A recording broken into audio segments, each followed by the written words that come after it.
Welcome into Rising to the Occasion, everybody. We have got a lot to talk about. I'm Josh Mahler, joined by Britton Mahler and Jeremy Russell. We're going to get into Wild Card Weekend. This past weekend, it was a very crazy one. It seems, it's almost like there are sports books that would, persuade really close games, comebacks, down to the wire finishes. It was kind of a wild weekend when you talk about the wild card, and it feels to me like it was the most dramatic overall that I can recall in recent history. But I suppose we probably say that every year, but it really felt that way this year. And when it came down to it, it was just, you look at it, 12 fourth quarter lead changes through four of the games, which is an NFL postseason record. And then you had the final wild card game that's tonight between the Texans and Steelers. We still don't know what's going to happen with that, which after this is released, we will. But as we're recording right now, it's not even started yet. So it could shape out to be a really crazy start to the playoffs, guys. Yeah, it was a very scripted weekend It felt for like it. sure. Yeah, I think Jeremy. you and I were watching that game, the Chicago Green Bay game, and it was like, Green Bay's gonna lose this game. The whole time we're like, Chicago's gonna come back and win it. They did. Yeah, well, I mean, yeah, Britton and I were watching it together there at that game. It was like we turned it on, and it was like right before halftime, and it's like, oh wow, they're getting killed. What was it, 21-3? It's like, all right, they're getting killed, but we just have this feeling that they're going to find a way to come back and make it dramatic because that's just how it feels like the NFL has been all season long this year. And then sure enough, you have that not just in that game, but then you have it really in the rest of the games all weekend long. And Jeremy, it was kind of a crazy weekend when you see all the lead changes, the comebacks, and feels like every game just came down to the fourth quarter. Yeah, definitely. It seemed like every game did come down to the fourth quarter. I mean, I was kind of in the same situation. I had the Bears game pulled up for a brief moment while I was working, and same situation. I saw the score at halftime. I'm thinking, well, this is halfway over because I know there's probably going to be something that's gonna brew. And sure enough, the Bears came back and they beat the Green Bay Packers. But it always seems like especially when it comes down to the wild cards, just for that game in particular, you always hear something about the Packers losing or the Bears losing or one team coming back, vice versa. I mean, you look at, I can't remember exactly how many years ago it was, or it might even been last year if memory serves me correctly, but I mean, Chicago losing to a double doinker. I can't remember exactly that time frame, but I mean, it always just seems like something always goes completely crazy when it's AFC or just a wild card weekend, just in general. But I mean, I do agree 100% just because it seems like when it comes down to these situations, especially during the fourth quarter, I mean, you see these teams just try and strive to do whatever they can to fight to not have their season end this way. They definitely do want to make a run in the postseason. But I mean, it's definitely crazy to see these kind of games. I mean, look, even like the San Francisco Philadelphia game. I mean, this is like that's a game that you can honestly see those two teams possibly play for a Super Bowl just like that. I mean, it has that kind of atmosphere. But I mean, it's definitely crazy to see that these games coming down to the wire and especially in the fourth quarter. But I mean, you can't if it's not scripted, then I mean, there's a true definition of a script. I mean, what else can you really say? They really make it hard to defend against the whole script thing at times. If you pay attention to like Yeah, the spreads or really just any betting lines, it feels like it's always so close to them. yeah. But If you guys had to answer right now, like is the NFL scripted? What do you say, yes or no? I would say no, but Do you I say do you don't. want to do you say no because you want to say no though? Yeah, it's literally that. It's just that I don't want to believe it. That's my only real defense against it. I mean, it really is hard, specifically in the NFL, but you're starting to see it a lot in really any sport. It feels like where there's so many betting lines that are so close. Like you know how many times this season I think there was the Indiana game against Iowa was one of them where whatever the spread was, it was really close and then I'm pretty sure it was that game because then it was like Indiana covered the spread by 2 points, and then all of a sudden, instead of just taking a knee, they ran like all the way backwards and then took a knee in the end zone. and then made it to where they just barely, or like they barely didn't cover anymore. And so I mean, there's just so many little things like that where it just, I don't know. It's like how are so many games right on the betting line? Which I mean, a lot of it might just come down to it that we've got a lot more technology today too. I don't know.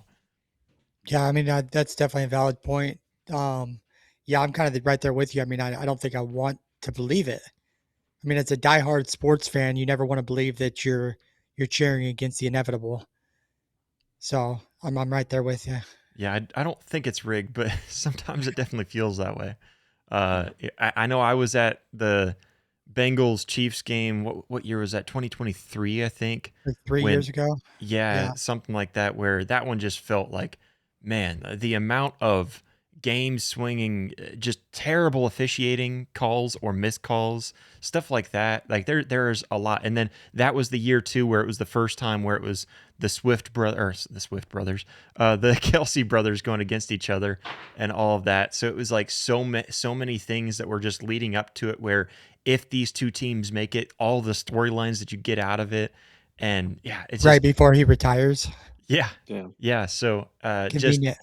yeah, really hard at times. There's certain games that make you feel like, all right, why would you make that decision if it weren't for a script, or maybe not even necessarily a script? But maybe there's certain things that and that's why I'm honestly totally just against any kind of gambling at all. And if you're an athlete at all, I think you just stay away from it, because I don't know. I mean, you got to crack down on it somehow, and keep that stuff, because I mean the NBA was caught with it. There's athletes out there doing it, but let's jump into the Saturday slate real quick first here in Wild Card Weekend. The Rams versus Panthers, a very crazy game, exciting, down to the wire type of game. There was 4 fourth quarter lead changes, which tied a playoff record, and really crazy. The game-winning drive was 71 yards, took 2.5 minutes, capped off by a 19-yard touchdown to Colby Parkinson with 38 seconds left in the game. Stafford went 6 for 7 on that final drive, and it was just I don't know, one of those last few minutes of the game, really like the last 5 minutes, where it just felt so crazy to see the swings back and forth. The Panthers drive down, score with about 2:38, 2:39 left on the clock. And then, with Bryce Young, 7-yard touchdown to Jalen Coker. And then Stafford turns around and leads a Stafford-like drive down the field. And he's having an amazing season, too, especially for his age. I would say the best season of his career, statistically. I think that's just proven. And then he ended up surpassing Kurt Warner for the most postseason passing yards completions in Rams history. So, I mean, just really cool, and a lot of history behind that game. I thought that one was a really fun one to watch. Yeah, this was a shootout, like you said. Matthew Stafford with a 71-yard drive and a 19-yard touchdown to kind of seal the game here. Matthew Stafford finishes with 304 yards in the air, and you're right. I mean, as a Lions fan, man, I think the Lions got the shaft end of that stick. I think Matthew Stafford is definitely proving kind of what the Tom Brady's did at his age. If you play on a team that can protect you as a quarterback, you can last a long time in the NFL. And I think Matthew Stafford just continues to get better and better. Yeah, Jeremy. I mean, it was one of those games too that just felt it felt like an all time classic mixed with a little bit of history sprinkled in there. Yeah, there's definitely a little bit of history that's sprinkling in there. I mean, you said it the best. Matthew Stafford is just getting he to me, I know this is sound a little corny, but I mean, you've heard the saying that over time you age better like wine. But I mean, Matthew Stafford over time he just keeps being better and better and better. I mean, it's just mind boggling to see. I mean, you look at what everything occurred. I mean, Matthew Stafford was on point. I mean, through her 21 or 16 first passing first downs, then rushing first downs, obviously only having four. I mean, still just being able to do everything that they can for having a total of 411 yards for the game.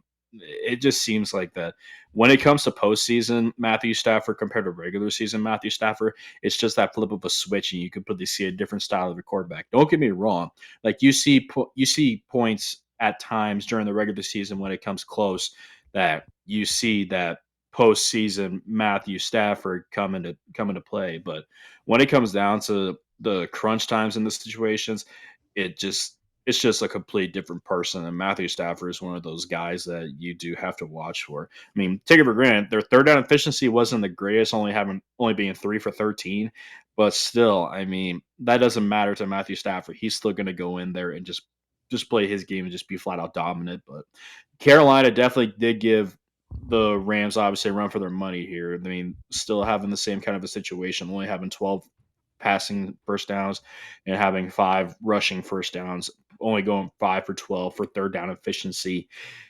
They still put up a heck of a fight against the Rams, but at the end of the day, just the Rams came out on top, and it just came down to, I think, um, having that experience and what it's like to be able to play in like an AFC wild card here, or just a wild card in general. But I mean, you can't give the Panthers too much crap just because they did put up a run for their money against the Rams. Yeah. Yeah. And I feel like the Panthers had a really good season for, a team that was one of the worst last year and then turning it around to make it to the playoffs over the Tampa Bay Buccaneers, who started off the season really hot, having a really good season and then keeping it that close against a tough Rams team too. That's what I thought was really interesting about this game overall, was just how close they were able to keep it. And then, of course, like we mentioned, all the lead changes, they were in this game the whole way. So, hats off to the Carolina Panthers on a really good season, something to build upon for sure. Yeah, for sure. I think at the end of the day, it's having that quarterback with the experience of Matthew Stafford is really key. Again, it came down to that last drive, and you got 71 yards to go, and having a quarterback with the experience that you have, or that Matthew Stafford has, along with the talent, is kind of ultimately what ended that game. So hats off to Matthew Stafford. As a Lions fan, it does bring me joy to see him succeed. He's kind of one of those guys that left Detroit. A lot of times you see a guy that's been with the team for so long, like the Tyreek Hills. I don't think the Chiefs fans, at least some of them I've talked to, don't particularly like Tyreek Hill anymore. Kind of feel like he's a traitor or whatever. But Matthew Stafford still has the hearts of Detroit. He put his blood, sweat, and tears into that program, and I think a lot of us are happy to see him be successful over there in LA. Yeah, well, and yeah, you mentioned that, like, kind of getting the shaft of that trade, and I think at the time you probably really didn't feel that way, but uh, yeah, it just feels like over time, it definitely feels like maybe Detroit didn't necessarily get shafted in the trade, but it definitely feels like Stafford got put in a better position. Wins a Super Bowl the first year over there with the Rams, right, and then turns around, has several decent seasons now, and then coming out right now, I forget his age right now, but coming out at his age and having one of the best, the best uh, best seasons of his entire career. Yeah, I mean, honestly, Stafford's just kind of one of those guys that, like you mentioned, I mean, he didn't have the pieces in Detroit that they have now. I mean, man, if Jared Goff was still there, and we still had Stafford over in Detroit, man, having two running backs like Gibbs and Montgomery to hand the ball off to, along with Williams and St. Brown, and I'd really like to see that, but I guess it's too late for that. But again, hats off to Matthew Stafford. I'm glad to see him have success over there in LA, and I'll kind of be pulling for LA the rest of the way, honestly. Yeah, I feel like they're definitely one of those teams that are easy to get behind, and still hate that they left St. Louis, but whatever, it is what it is. Let's go on to one of the biggest blown leads of playoff history, and definitely the one of the biggest comebacks. It is the largest postseason comeback in Bears franchise history. Overcoming an 18-point halftime deficit. Britton, you and I were just talking about this. We were watching this one together, and it just felt like, yeah, they're behind, but they're gonna come back. It's not just the way that things have fallen out in the season for the NFL, but it just kind of felt like the I don't know. It's like you just can't ever count the Bears out. I feel like this year they've just found a way to be that team that is they're not getting anything going, and then all of a sudden, the second half they just come back. I think it was that way against the Lions earlier on in the season. where they all of a sudden had like 16 points in the fourth quarter to come back and make it a close one. They just make the game interesting. Even if they don't win it, they find a way to bounce back and come back and make it a really close game, and that's exactly what they did here. Yeah, honestly, that's kind of how they've been all year. Thank God Detroit beat them twice. Because that's the one game I care about more than anything. But yeah, they just have a knack for coming back, and that shows a lot about a team too. Um, it's very easy, especially early in the season, to be down and not really care too much because you have a long season ahead of you. But this team continued to fight all year long, so they've been in that position multiple times, and they continue to find a way back because they've been there, done that.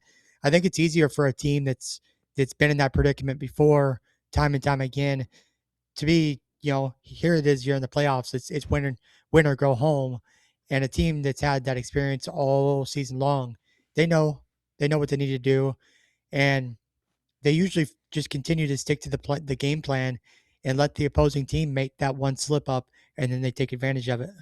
Yeah, and the thing with Caleb Williams, it just feels like he doesn't ever have a good game. Like it doesn't really feel like he ever has just wow, that was a crazy good just overall game. He just has really good moments, and he finds like those spark plays to come away with just a crazy loft it down the field. Like why did you throw that? Oh, okay, you completed it. And he has a lot of plays like that, which this one was, like the game winning touchdown, which is a 25-yard touchdown pass to DJ Moore. And then that was also his seventh fourth quarter comeback of the season, which ties the second most in a single season. So I mean that was really big. And then of course 3 touchdown drives in the fourth quarter alone, and it just felt like Caleb Williams finds a way to make a spark play when it matters the most. And Britton, I know you and I were talking about it too. Like, man, like have you seen a comeback like that in the playoffs? And I was telling you, like, yeah, there is one that's on the top of my mind, and I just can't think of what it is. Sure enough, it was Matt LaFleur again when he was coaching as an offensive coordinator with the Falcons whenever they blew a 28-3 lead against New England in the Super Bowl. So, just kind of crazy that he's been on the receiving end of that in the playoffs several times. But yeah, Caleb Williams, I feel like is just that spark play playmaker. So Caleb Williams to me is I mean, I don't really think he's this flashy quarterback that, I mean, he paints his fingernails and he talks a lot of crap. I mean, but he's not the guy that's going out making highlight plays one after another. He just, he sticks to what he's doing all game long. He doesn't get too high, he doesn't get too low, and he finds a way to make the big play when it needs to happen. That's just kind of how he is. It's kind of how he's been all season. Just continue doing what you're doing. You have a 3-and-out. You go to the sideline. You watch the film, figure out what went wrong. You come back out there and you play the next series, and you trust that defense. The defense is, you know, not always great, but they seem to be a bend don't break defense too. So they keep Caleb Williams in that offense just close enough to where you'll have the opportunity there in the fourth quarter, time and time again, to come away with the win. Yeah, yeah. Jeremy, I mean, what a comeback for the Bears. 18 points down at halftime. You could count yourself out and go home, but they didn't do that.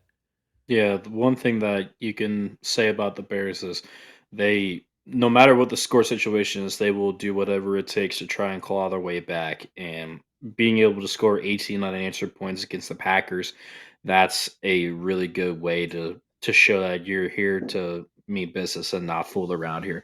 I mean, you look at what everyone did for the game. I mean, Caleb Williams threw 24 for 48 with 361 yards and having 2 touchdowns on the day. I mean, you would think if a quarterback like that with having that many yards, but with looking at his completion ratio, I mean, that would just make it seem like it was kind of like a different style of the game. But I mean, Caleb Williams was relying not only on himself, just I mean having 2 touchdowns, obviously, but being able to rely on other key players like DeAndre Swift. I mean, Cole Kmet, Luther Burden. Then even looking through the air, I mean, obviously having Colston Loveland, DJ Moore, Roma Dunze, of course, then Luther Burden again, like I mentioned.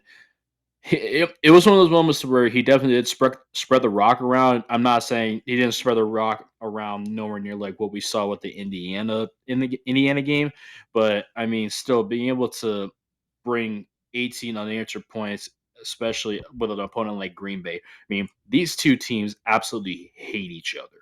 Like there's no hiding that. Whenever it comes down to Green Bay and Chicago, when those two play each other, they know it's going to be a trippy game, the chippy game especially.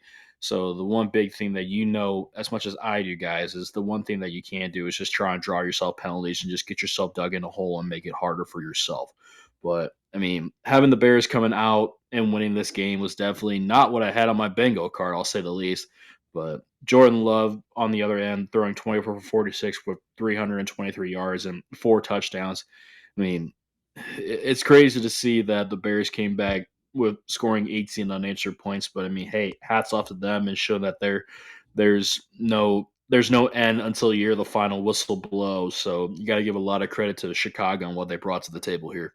Yeah, and I was sitting in the duck blind on Saturday, and I had a buddy of mine ask me about this game, and I said, I hope both teams lose.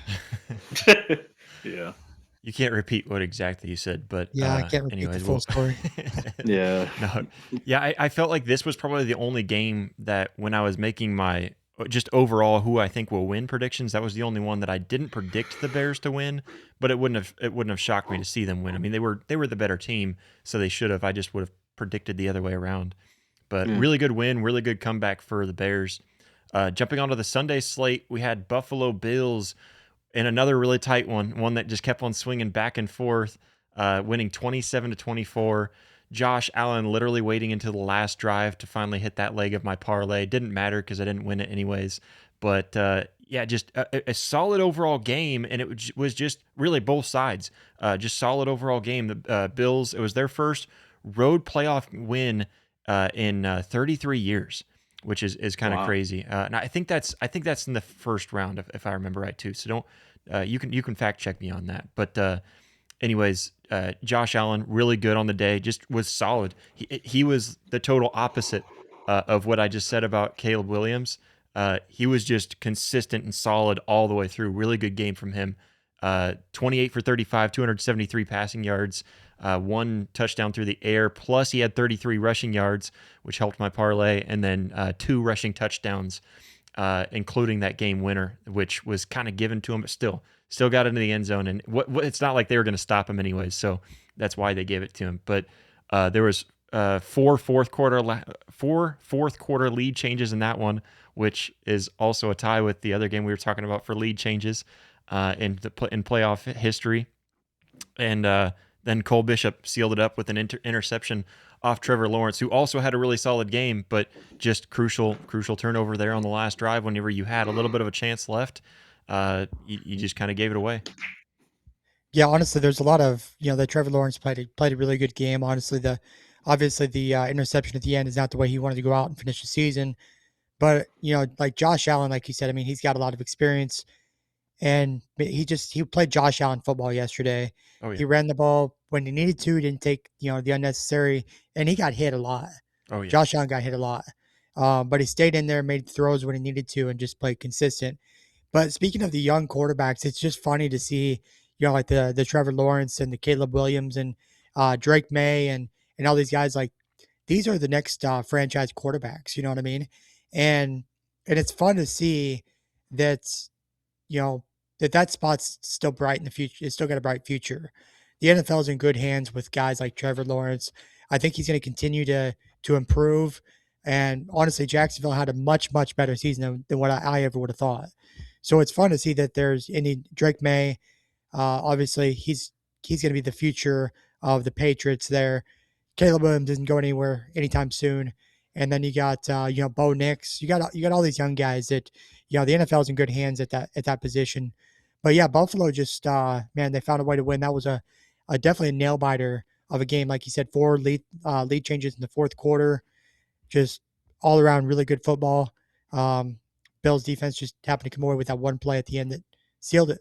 Well, and really, I felt like both teams played pretty solid on defense too. It's just that there was there was just when there was plays let up, they were big plays, and it was on both sides.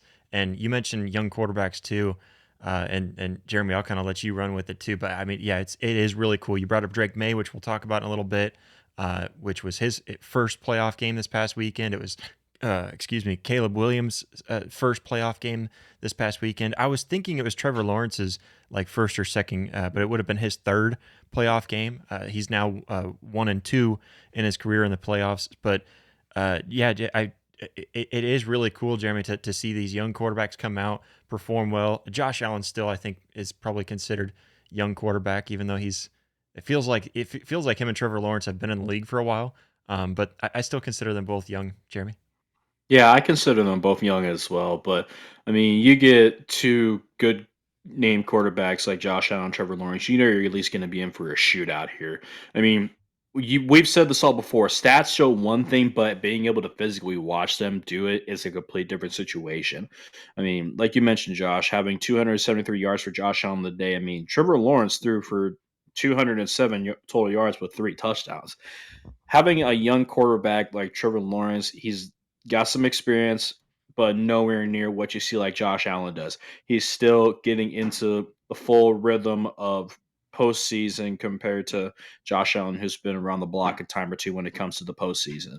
But I mean, just being able to watch what the Jacksonville Jaguars did, they were a really good team. Don't get me wrong. I mean, having 207 yards for Trevor Lawrence and overall for the day, I mean, it's still a great atmosphere to see a young quarterback go against a veteran quarterback like Josh Allen and show that they're here to mean business. Doesn't matter what age I am, doesn't matter how long I've been in the league for. I'm still gonna give everything that I got just to not only get a lot of representation for myself, just so like it's a confidence booster, but I mean overall, I I can definitely see Trevor Lawrence near in the future looking almost like a Josh Allen for when it comes time to being in the clutch situations because you look at what he did at the tail end of the season. I mean, the Jacksonville Jaguars went on a really good tear. I mean, heck, they went 13 for 4.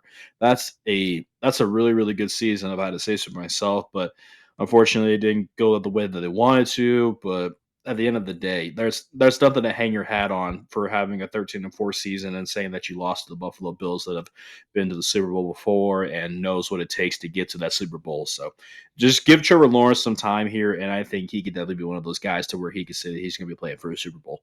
Yeah, well, and I think this was Liam Cohen's first season as head coach there in the Jags too, wasn't it?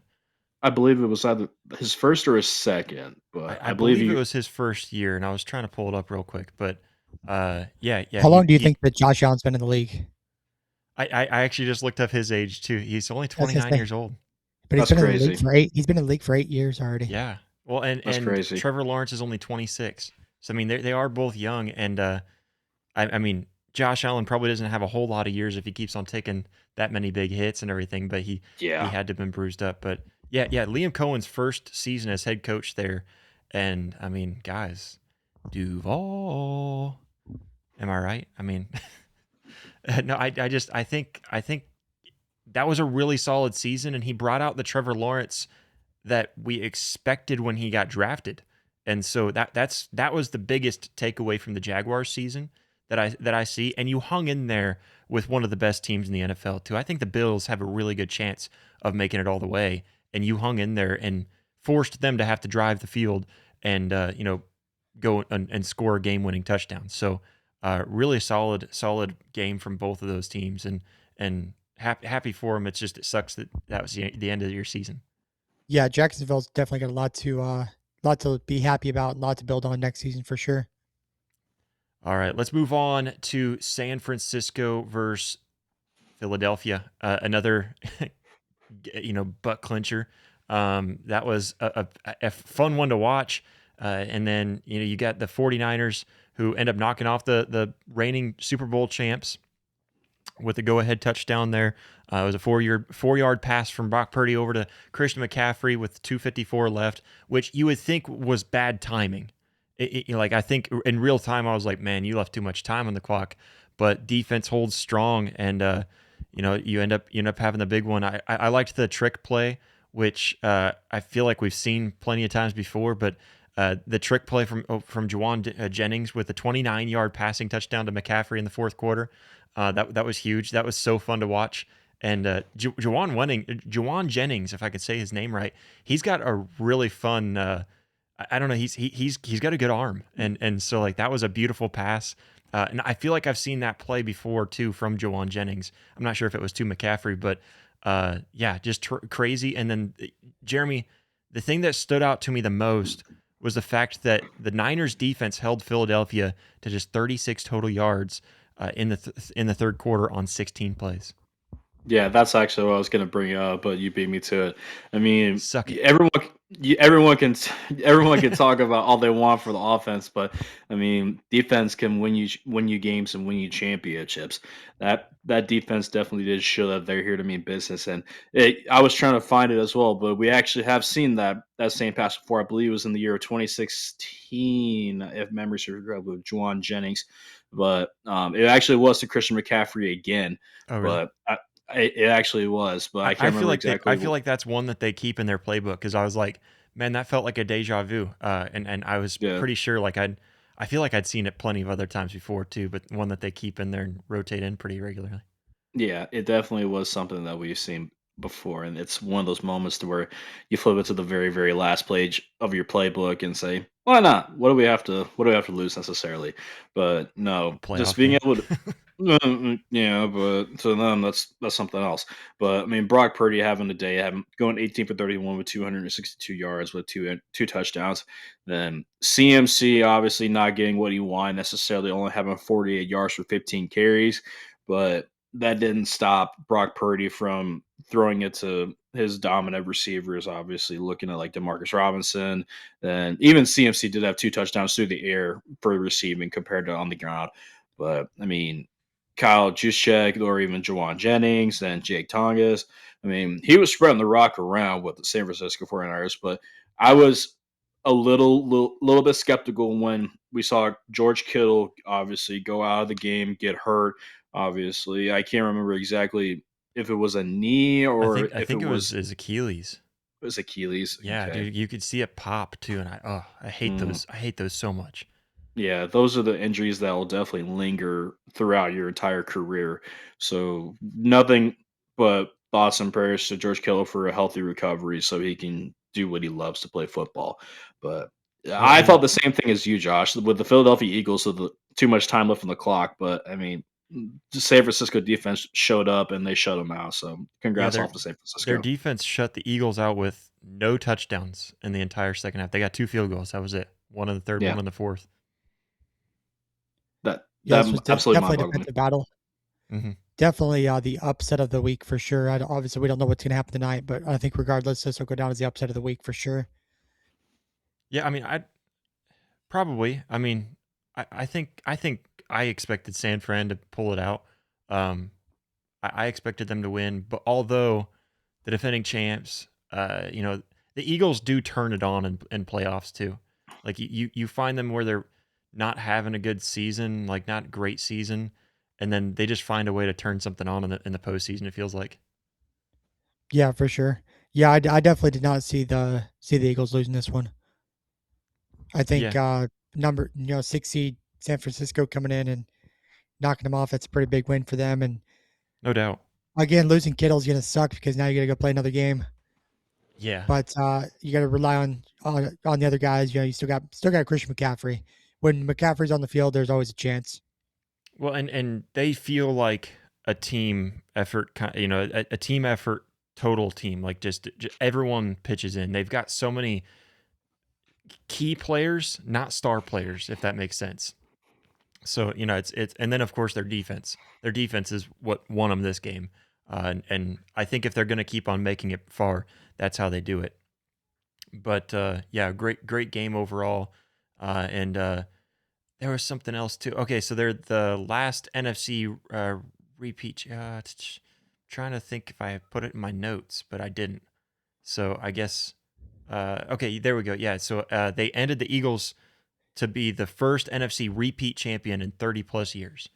So that it would have been the Tampa Bay Buccaneers who almost did it back in 2020, and then last year, of course, the Eagles were the NFC champions, and then they would have broken it for the first time in 30 years. Which, again, I think a lot of people did have the Eagles win in this one, but yeah, that was really fun game to watch. And the fact that they were able to do it without Kittle, defense standing tall in the second half, really big game. Let's go on to the last one. We had New England Patriots. This was one that really frustrated me because I had zero offense from the guys that I needed it the most from. But it was a fun game. I really enjoy watching defensive games. I love when the defenses are just battling it out. This one felt a little bit more like the offense were just making mistakes more than the defense really standing tall. And I don't mean to take anything away from the defenses at all. Although the Patriots defense, they had 6 sacks on Justin Herbert, was really big. And then, Drake May, his first ever playoff game, like we mentioned a moment ago, how about that for a stat line? 17 to 29, 268 passing yards, a touchdown with 66 rushing yards. I'll take that from the first time ever in the playoffs, Britain. Yeah, this felt like a game to me. I remember at halftime thinking, that the first half obviously started really slow, and it kind of felt like two teams were in a boxing match, right? They're throwing jabs and feeling each other out, and then second half comes around, and you're like, all right, somebody's got to be the one to take that shot. Somebody's got to be the one to throw the punch and try to throw an uppercut to knock this guy out. And it really just felt like the second half kind of continued the same way the first half did, where it's just a lot of feeling out. And at the end of the day, yeah, I mean, for Drake May to come away with his first playoff win, again, that just goes back to what we were saying earlier about the young quarterbacks and the bright future of the NFL at that position. But yeah, just there wasn't a lot of scoring. It's a very low scoring game, very defensive game, which is definitely good for the Patriots going forward here, knowing that your defense can do that. They can continue playing that. They got a good chance because I do think New England's going to put up more points and going to have better offense. I think that was kind of an off day for them, but again, it just felt like a lot of feeling out, a lot of just being conservative and trying to get a lead and keep it, and just kind of try to get out of there healthy and survive that game. It's kind of the vibe I got from it for sure. Yeah, and that's where I felt like for sure on New England's offense, it felt like there was just certain things. The run game seemed like it had a really hard time getting anything like real momentum going, and there was just several times where it felt like broken plays or just miscues on plays where they could have really probably capitalized a little bit more. But then for their defense, they held the Chargers to only 207 total yards, Jeremy. Yeah, having a defense that holds an offense like that to very minimal yards, that's definitely something you should be proud of. But looking at Justin Herbert, like you mentioned, Josh, having 6 sacks, that's big on a team, especially on a quarterback like Justin Herbert. I mean, only having 159 yards to the game, throwing 19 for 31, that was definitely showing that the New England Patriots defense was getting to Justin Herbert, was getting inside his head. And you know as much as I do, once a quarterback knows that it's getting inside their head, then it's throwing off their rhythm, and it's definitely going to mess with their entire game. But I mean, throughout the thick and thin, I mean, Justin Herbert still was putting up numbers, and you can't fully necessarily complain about that. But only allowing for rushing just 87 yards for a game, that's not gonna cut the cake here. You don't Doesn't matter what you look on the other side for the defense. You still got to do whatever you can to try and get the running game going. But um, I mean, Lad McConkey, Oregon Goldson, Keenan Allen still had their participation, and even Kamani Vidal, Trey Harris. I mean, all these guys, they definitely got the share of the rock, but the numbers and the yards don't show for what actually happened in the game. It was one of those moments to where the pieces of the puzzle just couldn't come together for the Chargers. It is what it is. But Drake May having a day for throwing for almost 270 yards, you got to give credit where credit is due for his age and what he was being able to do. He has a bright future ahead of him. He's just got to keep himself healthy and not take a beating like what you can see Josh Allen doing. But I mean, Yeah, that shout was out to the New England Patriots. Yeah, it was Drake May's first ever playoff game, first ever playoff win, and it was also the first time that the Patriots won a playoff game since the Super Bowl 53 back in 2019. So, Wow. big day for Patriots fans. I think it's exciting for them, to finally get your team where your team had just sucked and was a laughing stock ever since Brady left, and finally you have something. And Vrabel really feels like he's turned this team around. Where I wonder if the Titans are kind of kicking themselves for letting him go. Well, considering they're sitting at home, I would assume they are. I would assume so. Yeah, You would think at least. I've always liked Vrabel. I've always thought he was a pretty solid coach. And as soon as they got rid of him, I thought it was a bad move, but it wasn't necessarily his fault that they weren't winning. I could tell you that much. Yeah. It's pretty obvious now too. All right, moving on. We've got the young quarterbacks moving over to the Monday Night Football. You got one young quarterback, but then you've got one of the oldest quarterbacks left in the game. You got Aaron Rodgers, who had a solid outing in his last game of the season there in Week 18. This game hasn't gone on yet. It's currently going on, I guess, as we're speaking. Do either of you guys have a score update on that one? Right now it is currently 3-0 Pittsburgh with 116 left in the first quarter. All right, so yeah, you've got a game where, man, I don't know. It's you got the Houston Texans, who started off really slow to the season, and then you've got the veteran leader in Aaron Rodgers over there for the Steelers. I think this one should be a pretty fun one. As soon as we're done here, I'm definitely going to be turning that one on to catch the rest of that game. But real Yeah. quick, I mean, Jeremy, I'll start off with you. What's your prediction here? You got the Steelers up 3-0 with the first quarter almost over with, but who do you got winning that game? Looking at this kind of a game, I honestly, I'm gonna go with the Texans here winning this game. I think CJ Stroud can definitely make a big time appearance. I mean, currently looking at what it shows me for right now for an overview, he's currently 4 for 6 for 60 yards. When looking at Aaron Rodgers, is 4 for 8 for 54 yards. So, I mean, both quarterbacks are definitely slinging the ball around, but I mean, I think it's just a little bit too much for Aaron Rodgers because we've all seen it whenever a play doesn't go his way, he will let you know that he is not happy with how you did. But I think with what the Houston Texans have for firepower and just being able to have that young style of a quarterback, I think the stamina could definitely play a big benefactor to the Houston Texans against Aaron Rodgers. But I mean, Aaron Rodgers has done this for forever, and he knows how to put a scoring drive together, especially late in the game. So that's my biggest worry for when I see against Aaron Rodgers. But now it looks like the Houston Texans just got the ball back. So anything's possible. So we just got to kind of wait and see because I'm going to be doing the same thing once we get done with this. I'm definitely going to hop on and watch this game. Yeah, I've never been a big Steelers fan, but I love Aaron Rodgers. I'm cheering for him. I mean, it's probably. I mean, I would imagine his last two hurrah. We've been saying that for a while. I'll pick the Steelers to win a close one. Not really sure what I didn't really put too much thought into score prediction, but I'll pick the Steelers in a close one. Britton, I hope they both lose. you're just cheering Yeah. for the Rams. Yeah, I don't know. This should be a good game. I imagine this is another close one like we've seen all week. Game-winning drive. How many fourth quarter lead changes? One. Only one fourth quarter lead change. I think I was whoever thinking gets that like lead change 3. in the fourth. I think whoever gets that lead change in the fourth quarter wins it. I'm gonna go. I'm gonna take three of them.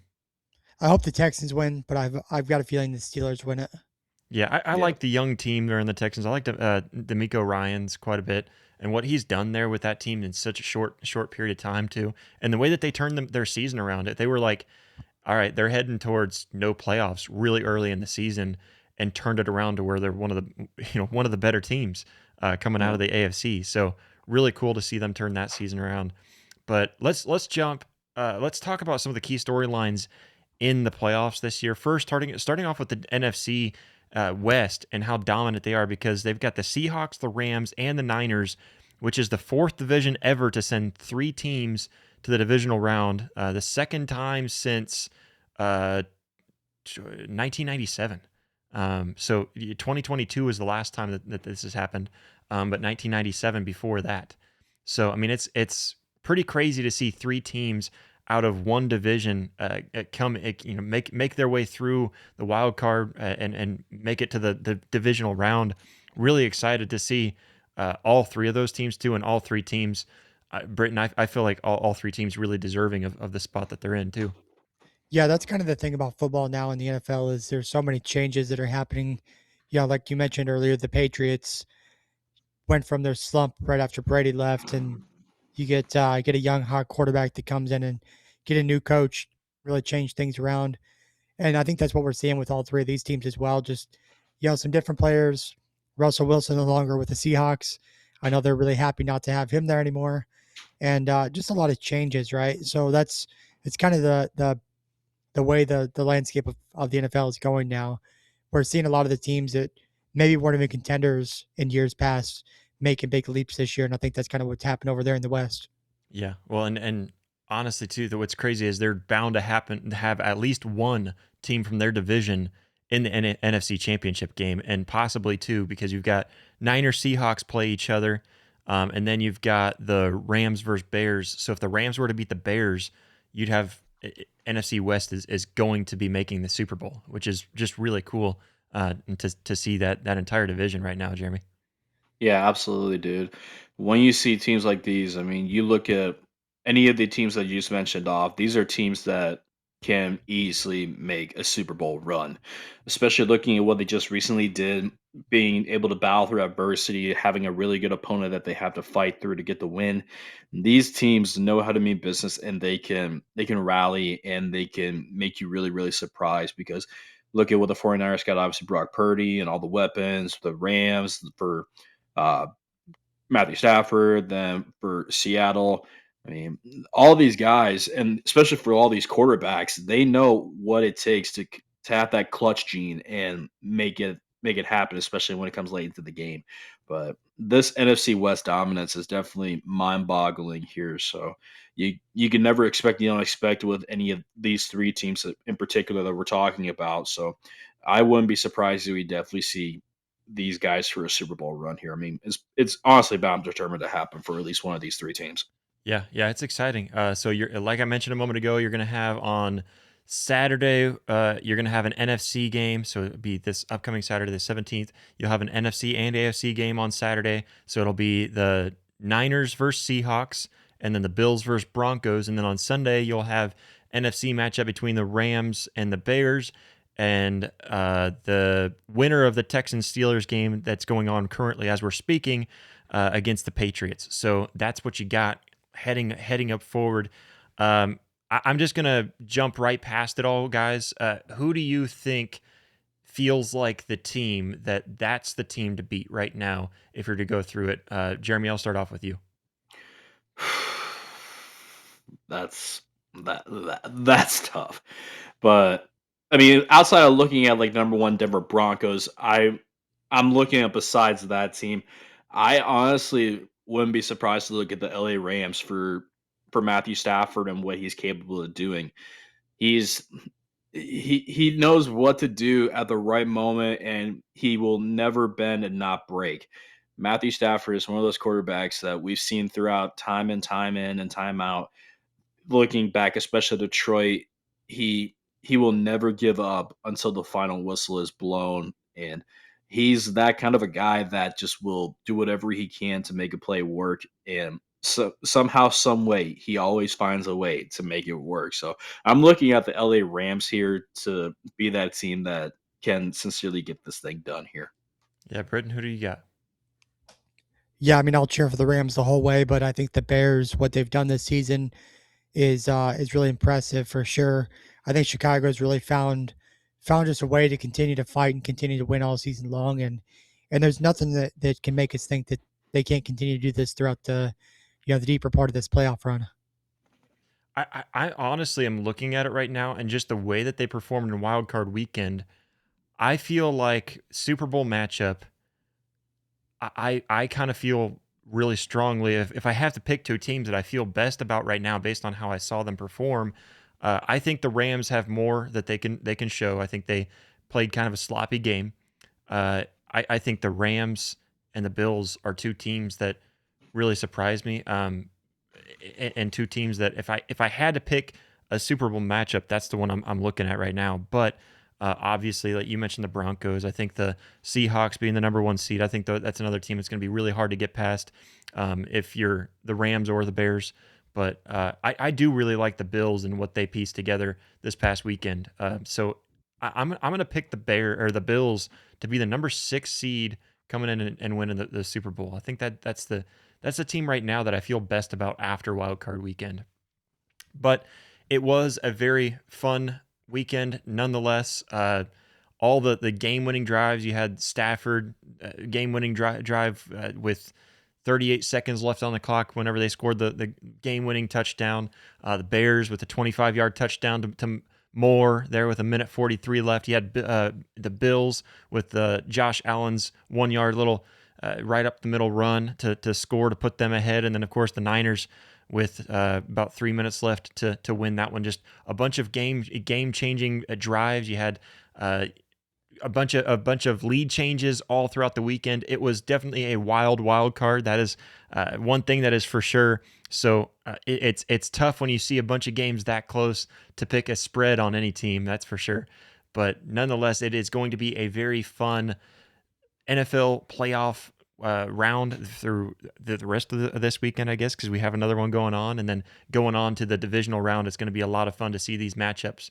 But that's pretty much all we've got for tonight. We appreciate everybody so much for tuning in. Make sure to check us out at everything that we do over at rising2.com. That's risingto.com. Check us out on social media. Follow us. Hit that like button. Hit that subscribe button. And as always, keep rising. We'll see you at the top.